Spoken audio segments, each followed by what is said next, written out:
Merci Madame la Présidente. Monsieur le Président, en 2023, lors de l'adoption de la nouvelle programmation des fonds européens 2021-2027, vous aviez décliné la stratégie de la collectivité de Corse selon notamment les principes suivants. Une meilleure prise en compte des enseignements de la précédente programmation et de ses évaluations, une large concertation avec les acteurs, un renforcement du suivi de l'attribution des fonds européens au sein du Conseil exécutif pour une meilleure optimisation de la programmation et de la certification des fonds européens. Or, depuis plusieurs semaines, des chiffres alarmants remontent sur la consommation des fonds européens FEDER et FSE plus particulièrement, faisant état d'un taux de programmation faible et d'un taux d'engagement nul, alors même que nous sommes déjà à 2 ans de l'échéance de la fin de la période prévue. Vous avez même récemment tenu un comité territorial de programmation des aides actant cela. Pouvez-vous éclairer notre Assemblée et nous communiquer le taux réel de programmation et d'engagement à ce jour sur les différents fonds FEDER et FSE, mais aussi FEADER et FEAMPA?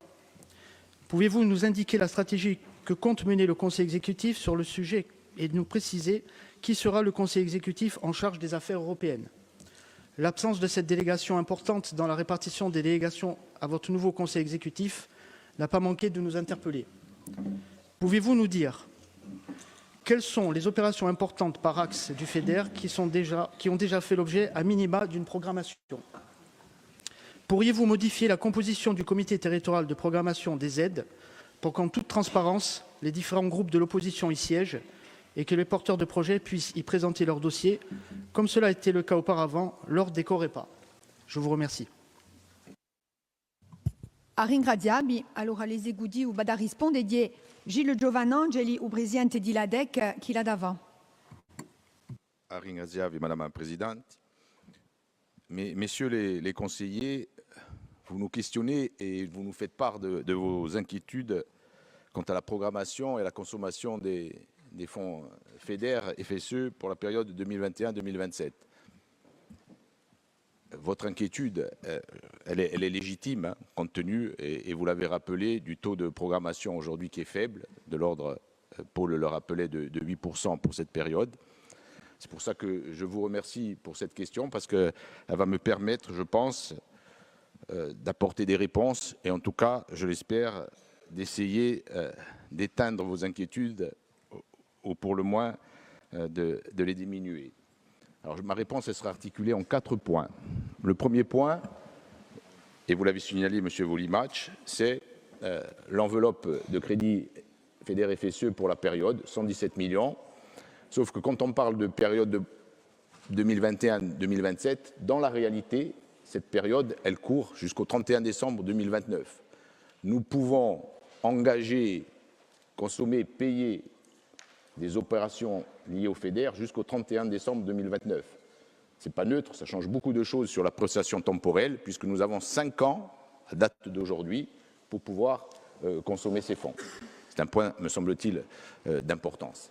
Le deuxième point, c'est celui de la consommation des fonds et de la stratégie et de la méthode que nous employons, qui, me semble-t-il, est efficace, en tout cas l'a été sur les programmations précédentes, et que nous reproduisons. Cette stratégie et méthode de consommation, elle s'articule d'abord dans une première période qui est celle de la justification et de la clôture des opérations du PO précédent, 2014-2020, mais qui en réalité, de la même façon, s'est clôturée en 2022. Nous avons sur ce PO-là consommé l'intégralité des fonds disponibles. Les 115 millions ont été consommés, on a été même dans une période de surprogrammation. Donc on a montré notre performance sur cette gestion-là. Le deuxième aspect, par ailleurs, et c'est important de le signaler, grâce au travail de la présidente de l'Assemblée, qui a fait un travail d'une efficacité remarquable, nous avons pu bénéficier lors de la mandature précédente de 32 millions de fonds FEDER supplémentaires sur le dispositif REACT-EU lié au plan de relance. C'est cet argent, Flore Mattei, qui était conseillère exécutive en charge des affaires européennes, a permis aussi, par son efficacité, à faire en sorte que ces 32 millions soient consommés. Mais cet aspect-là, j'en conviens, mécaniquement, nous a introduit un retard dans la programmation FEDER 2021-2027. Ce qui fait qu'aujourd'hui, on est à 8% de programmation. Alors, on fait tous le constat que ce n'est pas suffisant, que c'est peu. Si on regarde ce qu'il faisait dans les programmations précédentes, on devrait être autour de 20% de programmation. Est-ce que c'est inquiétant? Je ne sais pas. Est-ce que c'est alarmant? Un petit peu, j'en conviens. Est-ce que c'est rattrapable? Mais je pense que oui, ça l'est aujourd'hui, compte tenu y compris de l'élément précédent que je vous donnais, c'est à dire qu'on a 5 ans. C'est rattrapable pourquoi? Et c'est le troisième point. C'est parce que ce serait compliqué, vraiment, si nous n'avions pas de projet. Or, dans le cas présent, nous avons des projets. Ça, c'est un point important de cette programmation. 8 projets sont en cours d'exécution pour à peu près 7 millions d'euros de FEDER. C'est ce que explique aussi les 8% de programmation. Donc là, on a des projets sur le numérique, on a des projets sur la santé, on a des projets sur la formation, sur l'économie sociale, on a des projets sur l'éclairage public, ce qui fait que nous sommes aujourd'hui dans une programmation qui s'exécute avec 7 millions de FEDER à mobiliser. 17 projets actuellement sont en cours d'instruction. Certains sont extrêmement avancés. C'est plusieurs dizaines de millions de crédits FEDER qui seront mobilisés en fonction de l'avancement de ces projets. Je vais vous en citer 2 qui vont vous parler peut-être. Le premier, c'est le projet lié aux investissements territoriaux intégrés sur le volet urbain, c'est-à-dire sur tous les travaux liés à la cohésion, à la charte urbaine, au développement urbain. C'est 12 millions de FEDER qui sont fléchés en relation et en coordination avec les villes Bastille, Ajaccio, Portivecchio et Corte. Là, nous sommes dans une programmation qui s'exécute, qui est en train de s'exécuter.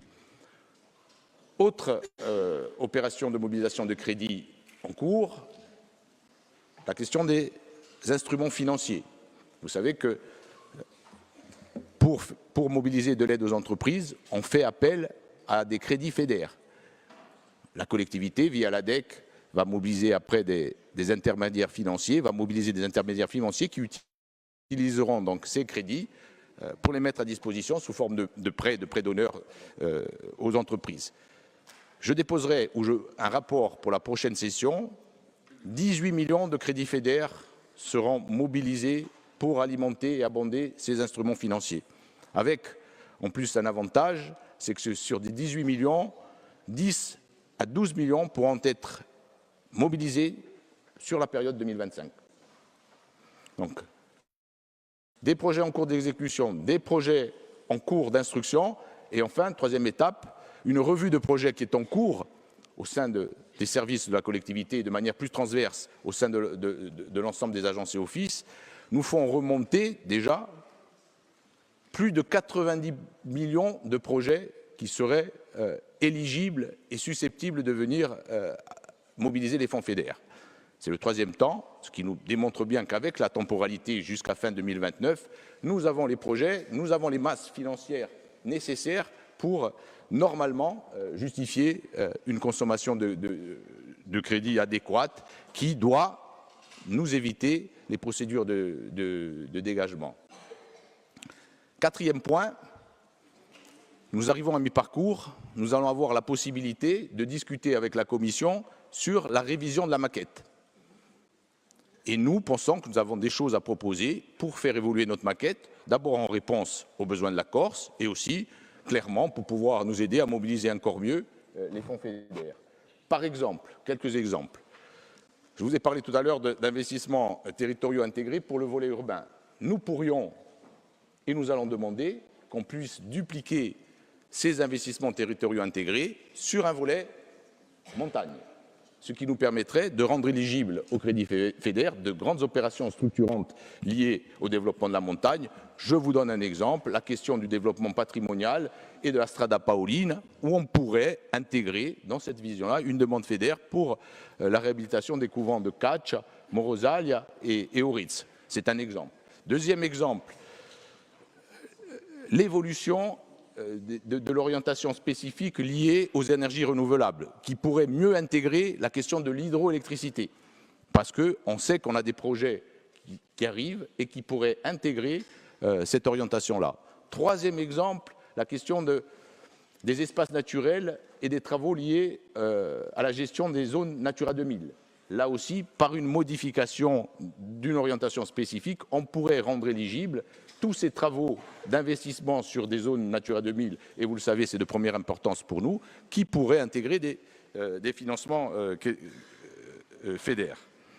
Donc vous voyez, oui, il y a une question d'alerte et d'inquiétude légitime, mais oui aussi, vous voyez bien qu'on est en organisation pour pouvoir y répondre, dans une attitude, à mon avis, qui est sérieuse et déterminée pour pouvoir mobiliser la totalité de l'enveloppe FEDER-FSE qui nous est allouée. Et je terminerai, M. Voulimatch, sur la question des fonds FEOMPA et FEADER.